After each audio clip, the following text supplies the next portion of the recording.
नमस्कार, आप देख रहे हैं आजाद भारत टाइम्स। मैं हूं आपके साथ पलक शर्मा। आई नजर डालते हैं खबर की ओर। भारतीय मानवाधिकार परिवार की मासिक बैठक में जिलाध्यक्ष मोहम्मद अंसार की अध्यक्षता में हुई संपन्न। भारतीय मानवाधिकार परिवार की मासिक बैठक में जिलाध्यक्ष मोहम्मद अंसार की अध्यक्षता में हुई संपन्न। जिलाध्यक्ष ने कहा कि संगठन नहीं सकते बड़े बड़े धूल चटा सकती है, क्योंकि संगठन में नियम नहीं व्यवस्था होती है। संगठन में कानून नहीं अनुशासन होता है। संगठन में सोचना नहीं समझ होती। संगठन में ब्रह्म नहीं भरोसा होता है। संगठन में शोषण नहीं पोषण होता है। संगठन में आग्रह नहीं आदर होता है। संगठन में संपर्क नहीं संबंध होता है। संगठन में अर्पण नहीं समर्पण होता है। संगठन में मैं नहीं हम होता है। संगठन में आत्म प्रशंसा नहीं सर्व सम्मान। इसलिए स्वयं को संगठन से जोड़ रखे। संगठन सामूहिक हित के होता है, व्यक्ति स्पर्धा और स्वार्थ के लिए नहीं। समाज। भारतीय मानवाधिकार परिवार जिलाध्यक्ष लखनऊ 1 मोहम्मद अंसार, 2 हसीब अहमद, 3 कांति गौतम, 4 रामपाल लोधी, 5 मोनिस हुसैन, 6 अकील अहमद, 7 एहतिसाम भाई मौजूद रहे। भाई अकील अहमद भाई और हमारे ज़िले के कोषाध्यक्ष हमारे भाई हसीब भाई और ज़िले के जिला उपाध्यक्ष हमारे बीच बैठे रामपाल भाई, जिला सचिव हमारे ही गांव के शब्बीर भाई,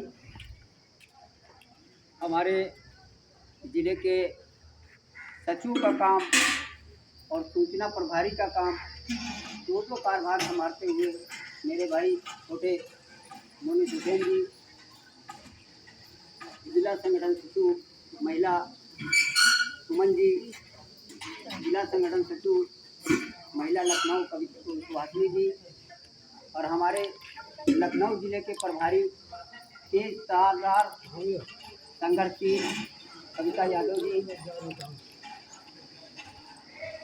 सैयारा से आज हमारे संगठन में जुड़ी निष्ठा जी, सैयारे की 12 उनकी जिला प्रभारी और तेज तर्रार मेहनती कांति जी, भिखालाल चाचा भूमि से आए कि हमारे सूचना प्रभारी रहे, लेकिन इस समय स्वास्थ्य ठीक न होने के कारण इनको नहीं हो पाया दोबारा नियुक्त। आगे भविष्य में कोशिश की जाएगी तो हो जाएगा। हमारे ज़िले के संगठन सचिव और संगठन में अच्छा काम करने वाले दुर्गा प्रसाद जी, प्रेमलाल भाई, हमारे ज़िले के सचिव और हम लोगों के वरिष्ठ श्री राम चाचा और इसी गांव के आपके रहने वाले और मेहनती समाज सेवी राम आश्रय भाई। साथियों, इस संगठन का कोई राजनीतिक मामला नहीं रहता है, न राजनीतिक है न राजनीति से इसका कोई मतलब है। इस संगठन का मेन उद्देश्य है कि लोगों की सेवा करना और लोगों की सेवा ही असली धर्म है। हम लोगों के कार्ड पे सबसे ऊपर यही लिखा है, नर सेवा नारायण सेवा। कि नर की सेवा तो हम लोग उसकी छत्र छाया में ही हैं, लेकिन नारायण सेवा, अगर नारायण भी खुश है तो समझ लीजिए कि सब कुछ ठीक।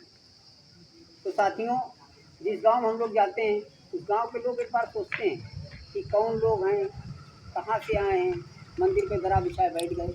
लेकिन हम लोग साथियों धार्मिक स्तर पे इसलिए बैठते हैं कि हम लोग राजनीति की तरह झूठ नहीं बोलते कि हम लोगों को धार्मिक स्तर पे बैठ के और झूठ बोलना पड़े। सच के लिए हम लोग काम करते हैं और सही सेवा करते हैं। इसलिए जिस गांव जाते हैं उस गांव में अपने पदाधिकारी को बताते हैं कि कोई धार्मिक स्थल देख लेना। साथियों, इसी तरह कोई नेता एक नेता आता है तो पूरा गांव इकट्ठा हो जाता है, लेकिन वो अच्छा झूठ बोल लेता है मंच से, तमाम तरह के विकास करके आधे घंटे के बाद वो चला जाता है, फिर वो गाँव वाले कुर्सी में बैठते रहते हैं। साथियों, हम लोग जिस गाँव जाते हैं उस गाँव वाले को कोई भी 1% तकलीफ नहीं देते हैं, क्योंकि हम लोगों का सीधे संकल्प है। सुबह उठते हैं तो एक ही संकल्प कि हम लोगों से कोई ऐसी गलती ना हो जो कोई व्यक्ति नाराज़ हो जाए। और जब हम सुबह उठ के ये संकल्प लेते हैं कि हमसे कोई गलती ना हो, कोई व्यक्ति नाराज़ हो जाए, और हम उसी दिन किसी गांव में जाएं, मीटिंग करें, वहाँ कुर्सी लाओ, तखत लाओ, सामियाना लगाओ, माइक लगाओ, और उसके बाद जब वो उठाएगा तो उसके एक आध बात मन में क्रोध आएगा कि आ रहे हैं चले गए, झूठ साझ बोल के अब हम कुर्सी बटोरी, तो वो भी एक दुख है। इसलिए साथियों हम लोग जिस गांव जाते हैं उस गांव में धार्मिक स्थल पर बैठते हैं, मंदिर हो, मजार हो, मस्जिद हो, कहीं हो, गुरुद्वारा हो, ऐसी जगहों पर बैठते हैं। साथियों हमारे इस गांव में, जिस गांव में इस समय हम लोग बैठक कर रहे हैं, इस गांव में मेरे 2 मेंबर हैं। महिला में सुभाषिनी जी हैं, पुरुष में राम आश्रय जी हैं। कभी साथियों मैं आप लोगों को वादा कर रहा हूँ कि इन लोगों से कभी कोई जायज़ सेवा बता के देखिएगा, उसके बाद आप लोगों को लगेगा कि ये संगठन कितना काम कर रहा है। किसी के इस खबर में बस इतना ही। देखते रहें आजाद भारत टाइम्स।